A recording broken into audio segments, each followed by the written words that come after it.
I know, you've watched all the good romance anime and you need more. As always, I'm back to quench your hungering thirst for romance anime with 10 more underrated romance anime you've never seen. Let's go!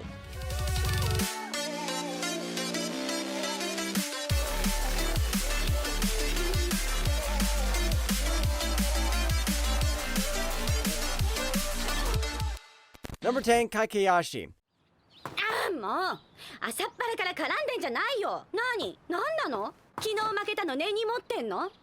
いや、別に。 Yoshimura Sumimura is a teenage Kakeyashi. And for those who don't know, he's basically a supernatural pest control guy. But life's not that chill when Akayashi keeps invading Karasumori's power-soaked land. Good thing he's not alone. His neighbor and low-key rival Tokine's got his back. Together, they fend off wave after wave of evil while a shady group lurks in the shadows, waiting to stir up even more chaos. その様子じゃ今夜も私の勝ちね。少しハンデを上げた方がいいかしら。いるかそんなもん。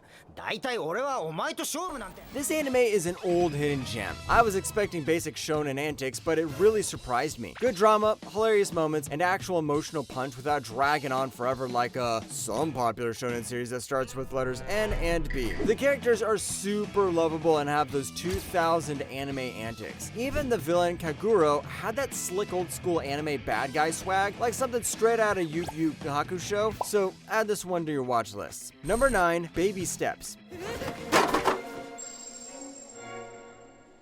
お、こっち向いた。お前手振ってみろよ。うわー、びっくりした。 Ichiro Maro, your classic study nerd, realizes cramming notes 24/7 isn't exactly living the dream. So he decides to pick up tennis to get a little exercise and bam, life-changing move unlocked. At the Southern Tennis Club, he meets Natsu, a girl who's dead serious about going pro. While Aichan, yeah, that's his nickname, starts off clueless with a racket and his obsession with precision and planning turns him into a great tennis player. プロ？テニスの？これ誰にも言っちゃダメだからね。わかった？ Baby Steps follows this slow, steady grind where a dude with zero athletic ability decides he's gonna stand shoulder to shoulder with the best. Baby Steps is in this list because it hits differently. It doesn't do the crazy shonen power up and win thing. You actually feel every tiny bit of Maru's growth. Sure, the art looks kind of plain at first, but trust me, once you're in, you're in. Watching Maru grind his way up with pure heart and brain power is like having an anime Rock Lee. Except this has romance in it. Number 8, Science fell in love, so I tried to prove it. なんだ俺と一緒にデートしてくれるか Love might be the biggest unsolved mystery, but that's not stopping Ayame Himuro and Shinaya Yukimura, two brainy scientists at Saitama University, from cracking the code. Himuro straight up confesses he's in love, but Yukimura, being the ultimate science bro, needs proof. Together they start running experiments on each other, measuring heart rates, awkward wall slams, love-cooked meals, and all things that happen inside NASA, which are not made public. 私も雪村くんといるときはさ、一緒にいると楽しい。一緒にいると鼓動が高まる。これも一般条件の可能性が高いかしら。 Science Fell in Love gives a little Kaguya-sama energy, but it still keeps its own weird, nerdy charm. Yeah, there's a lot of sciencey stuff flying around, formulas, graphs, tables popping up mid-scene, but it adds to the humor if you're into that. Besides, it's good if you're studying chemistry. Speaking of chemistry, the chemistry between Himuro and Yukimura is fire. The comedy timing is seriously on point. Watch this if you want to know the scientific equation of love. Number 7, Fantastic Children. こんなところで何やってんだ？浜にあったボートに「チカオ」って書いてあったけど、そこから来たのか？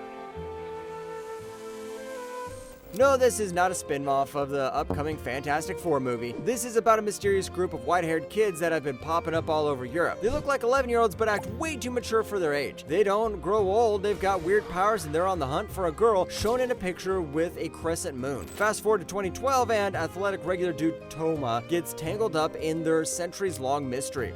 父ちゃんが南の浜に一人でいたのを見つけて慌てて連絡したんだよ。わけを聞いたのか、わけを。そりゃわけはあるだろうよ。 Fantastic Children hits you right in the feels. I haven't cried like this since Clanad After Story. And sure, the directing kind of felt amateur and the script got cheesy sometimes, but honestly, the emotional gut punches and the insane use of music takes all the bad away. Toma's breakdowns, Mel's emotional journey, and that bittersweet soundtrack just slapped. This one's a straight up hidden gem, so make sure to add it to your watch lists. Number 6, Macross Plus.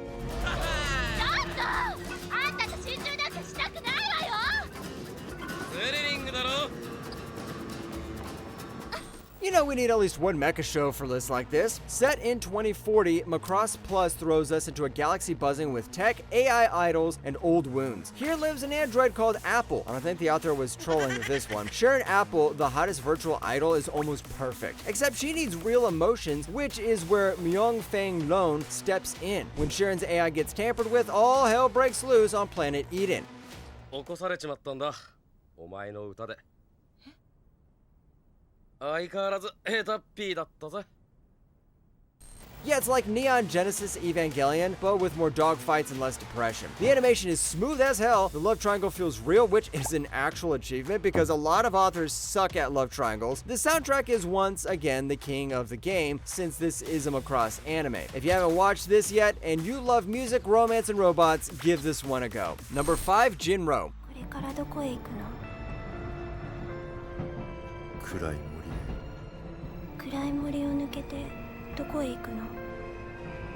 誰かの待つ家へ Nothing hits harder than an emotional character drama. Kazuki Fuse is a badass in an elite counterterrorism squad, totally freezes during a mission gone wrong, leading to a heartbreaking disaster. Shaken and doubting himself, he gets tossed back to military school. But surprise, Fuse soon stumbles into some deep government conspiracies that are about to flip the whole country upside down. As he struggles with the beast inside him, he's got to figure out where he really stands, man or monster. あなたと会っているとなぜだか自分で自分を傷つけてしまう。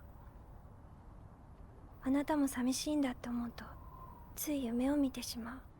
This is one of the best character dramas I've seen. The animation's crazy good, super raw and realistic, kind of like the vibes you get from The Matrix. No flashy colors, no loud stereotypes, just heavy emotions dripping from every scene. It's not a spoon-fed story either. You gotta stay sharp or you'll miss the deeper character stuff. Even though the plot's tough to tangle, it feels super rewarding. Always go with the tissue box ready. Number 4, Hanasekiru Seishonen.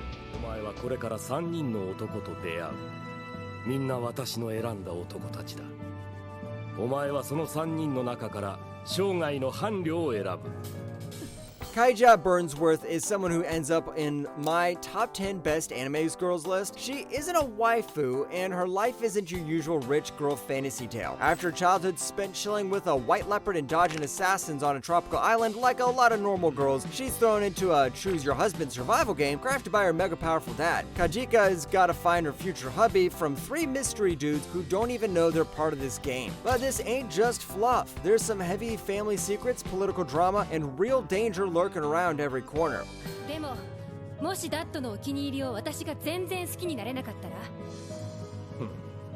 その時は私と彼らの負けだ You know I hate reverse harem, but this is here for a reason. What kicks off like your average reverse harem quickly turns into an intense, globe-trotting political thriller. Kaijaka is no airheaded shoujo lead either. She's strong, kinda dense about love, but super likable unlike any female protagonist Disney throws at us these days. Plus, the guys aren't just hot faces, they all represent different types of love, and it hits deep. Number 3, Inari Konkon. ドリブルを教えてください。そこからかなんで言えへんのかな。僕がやってみるから見ててな今のチャンスやったんちゃう？ Inari Fushimi is your classic shy, clumsy middle schooler, just trying to survive her daily awkwardness. One random day, she saves a drowning fox pup and boom, life changes forever. The shrine goddess, Uka-sama, rewards her with a piece of divine power, letting her transform into anyone she wants with a simple Inari Konkon. Now, with a new magic trick up her sleeve and a foxy spirit buddy, Inari dives headfirst into supernatural chaos, crazy love drama, and way too many lessons about honesty, all while trying to confess to her crush, Koji.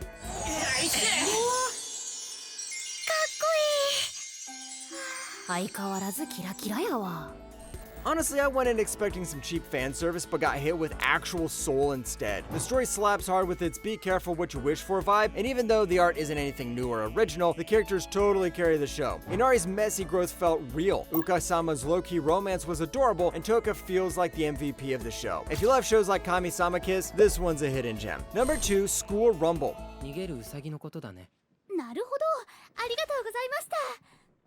いや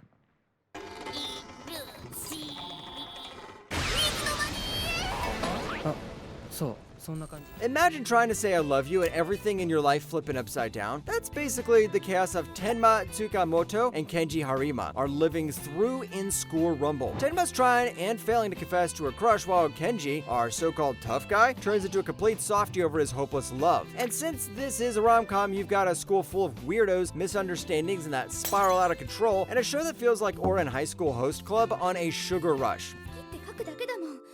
なんだ、簡単簡単。私はカラスマくんが好きをしている姿が見てみたいです。 This is how you do proper comedy. I love how every episode feels like a wild skit, but still somehow keeps the main story moving. The jokes hit hard, the animation's clean, and Kenji honestly steals the show with this whole delinquent in love act. Sure, there are a ton of characters. I mean, look at the picture of the whole relationship tree, but the chaos just adds to the charm. Number 1, Eden of the East. 滝沢くん。この後何か予定とかある？いや、実は今日の予定とか全部狂っちゃって、この後フリーなんだけど。 Imagine casually touring America and boom, you meet a naked dude with a gun and a phone loaded with billions. That's how you know you're watching another Terminator movie or you're into something suspenseful. After Japan shrugs off some random missile attacks, college student Saki Morimi crosses paths with Akira Taikazawa, a dude with no memory but with a phone credit account that can make Elon Musk drool. Turns out he's part of a crazy Save Japan death game with other players who have got the same magic phones. As Saki tries to figure out what the heck's going on, Takizawa's past starts to slowly unravel. 記憶が戻る手がかりになるかも。一番好きな映画は何？さて、そもそも自分のことはほとんど忘れてるから。 Honestly, this show hooked me harder than a shonen MC chasing friendship. The story's smart, every episode drops juicy twists without spoon-feeding you. The characters are absolute gems, and the romance is developed slowly instead of smashing it in your face. The finale is totally worth it, and I'm someone who treats Code Geass as the god of show finales, so when I say a finale is good, you know it's good. And trust me, Eden of the East is totally worth every second.